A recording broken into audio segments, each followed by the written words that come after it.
ভালো সময় আসার আগে মানুষকে ৫টি স্বপ্ন বারবার দেখানো হয়। যদি আপনি এই ৫টি স্বপ্ন বারবার দেখেন তাহলে মনে করবেন যে আল্লাহ আপনার অবস্থা ভালো করতে যাচ্ছেন এবং দুনিয়াতে আল্লাহ তাআলা সুখ শান্তির ব্যবস্থা করছেন। কেননা স্বপ্ন অনেক সময় কিন্তু সত্য হয়ে থাকে, অনেকে এটা বিশ্বাস করে না।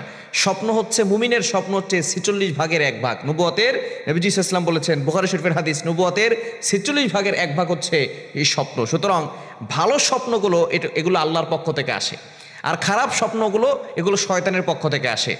আর আমরা ভয়ঙ্কর কিছু স্বপ্ন দেখি, এগুলো সব শয়তানের পক্ষ থেকে।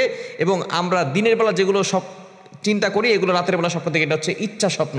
সুতরাং ভালো স্বপ্নগুলো আল্লাহর পক্ষ থেকে আসে। সুতরাং আপনি এই ভালো স্বপ্নগুলো যদি বারবার দেখতে থাকেন, ৫টি স্বপ্ন যদি আপনি দেখেন, তাহলে মনে করবেন যে আপনার অবস্থা ভালোর দিকে যাচ্ছে, আল্লাহ পাক রব্বুল আলামিন আপনার জীবন চলার পথ সহজ করে দিচ্ছেন। এটা মুহাম্মদ ইবনে সিরিন রহমতুল্লাহ আলাইহি তিনি তার কিতাবের ভিতরে বলে দিয়েছেন। আল্লামা মুহাম্মদ ইবনে সিরিন রহমতুল্লাহ আলাইহি তিনি ছিলেন তার যুগের সর্বশ্রেষ্ঠ স্বপ্নের ব্যাখ্যাদাতা। ইউসুফ আলাইহিস সালাম কিন্তু স্বপ্নের সবচেয়ে বড় ব্যাখ্যাদাতা ছিলেন। নবীজি সাল্লাল্লাহু আলাইহি সাল্লাম স্বপ্নের ব্যাখ্যা দিতেন, এমনকি আবু বকর সিদ্দিক রাদিয়াল্লাহু তাআলা আনহু কিন্তু স্বপ্নের ব্যাখ্যা দিতেন। এবং মুহাম্মদ ইবনে সিরিন রহমতুল্লাহ আলাইহি তিনি তার যুগের সর্বশ্রেষ্ঠ স্বপ্নের ব্যাখ্যাদাতা ছিলেন। তার কিতাবের ভিতরে এসেছে যদি কোনো ব্যক্তি ৫টি স্বপ্ন দেখে, তাহলে বারবার এগুলো যদি দেখে, তাহলে তার অবস্থা ভালোর দিকে যাচ্ছে, তার সময় ভালো হবে, তার ভালো সময় আসবে। ১ নাম্বার হচ্ছে, কেউ যদি নবীজি সাল্লাল্লাহু আলাইহি সাল্লামকে স্বপ্ন দেখে, তাহলে তার দুনিয়াতেও আল্লাহ পাক রব্বুল আলামিন শান্তি দিবেন, আখিরাতে নবীজি সাল্লাল্লাহু আলাইহি সাল্লামের সাথে জান্নাতের ব্যবস্থা করবেন। দুনিয়াতেও শান্তি, আখিরাতেও শান্তি যদি কেউ নবীজিকে স্বপ্ন দেখে। নবীজি সাল্লাল্লাহু আলাইহি সাল্লাম জানিয়ে দিয়েছেন, শয়তান নবীজির আকার ধারণ করতে পারে না। এজন্য যে ব্যক্তি নবীকে স্বপ্ন দেখবে সে কেমন যেন নবীকেই সরাসরি স্বপ্ন দেখবে।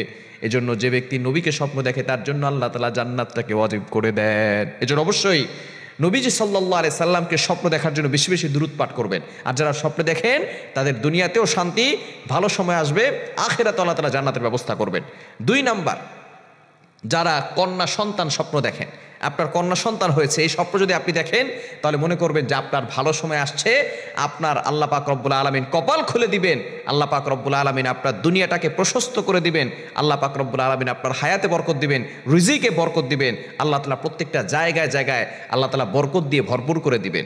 দুনিয়াতেও শান্তি পাবেন, আখিরাতেও শান্তি পাবেন যদি ২ নাম্বার স্বপ্ন আপনি কন্যা সন্তান হওয়া এই স্বপ্ন যদি আপনি দেখেন। ৩ নাম্বার স্বপ্ন যদি আপনি দেখেন কাবা তাওয়াফ করতেছেন, কাবা তাওয়াফ করা এটা কিন্তু ভালো স্বপ্ন। অনেকে মনে করে আমি কি ভয়ঙ্কর স্বপ্ন দেখলাম।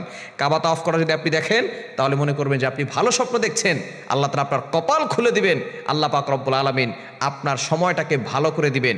আগামীর যে সময় আসবে এই সময়টা আপনার জন্য কল্যাণকর হবে। ৩ নম্বর স্বপ্ন হচ্ছে কাবা শরীফ তাওয়াফ করতে দেখা। ৪ নম্বর স্বপ্ন হচ্ছে আলেমদেরকে যদি স্বপ্ন দেখেন যে তিনি হাসছে, আলেমরা যদি হাসে, এই স্বপ্ন যদি আপনি দেখেন তাহলে মনে করবেন যে আপনার কপাল ভালো এবং আপনার দিকে কল্যাণ বেশি বেশি করে আসতেছে।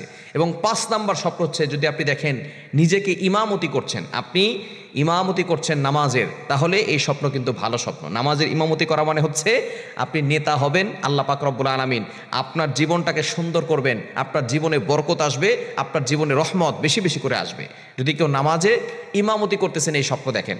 হ্যাঁ, যদি কোনো ব্যক্তি স্বপ্ন দেখেন বসে বসে নামাজ পড়তেছেন তাহলে তার কিন্তু অসুস্থ হওয়ার সম্ভাবনা থাকে। এজন্য বেশি বেশি করে স্বপ্ন দেখার সাথে সাথে আপনি লা হাওলা ওয়ালা কুওয়াতা ইল্লা বিল্লাহিল আলিয়্যিল আযীম পড়বেন। ভালো স্বপ্ন দেখলে আল্লাহর কাছে শুকরিয়া আদায় করবেন এবং আল্লাহর কাছে দোয়া করবেন। খারাপ স্বপ্ন দেখলে, ভয়ঙ্কর স্বপ্ন দেখলে স্বপ্নের কথা কারো কাছে বলতে যাবেন না। স্বপ্ন এটা কিন্তু সত্য হওয়ার সম্ভাবনা থাকে, যদি আপনি কারো কাছে বলেন, সে যদি উল্টাপাল্টা কোনো ব্যাখ্যা করে সেই ব্যাখ্যা আপনার জীবনে বাস্তবায়ন হওয়ার সম্ভাবনা থাকে। এই জন্য অবশ্যই স্বপ্নের কথা যিনি ভালো আলেম, যিনি স্বপ্ন সম্পর্কে জানেন তার কাছেই বলবেন, এছাড়া অন্য কারো কাছে স্বপ্নের কথা বলতে যাবেন না।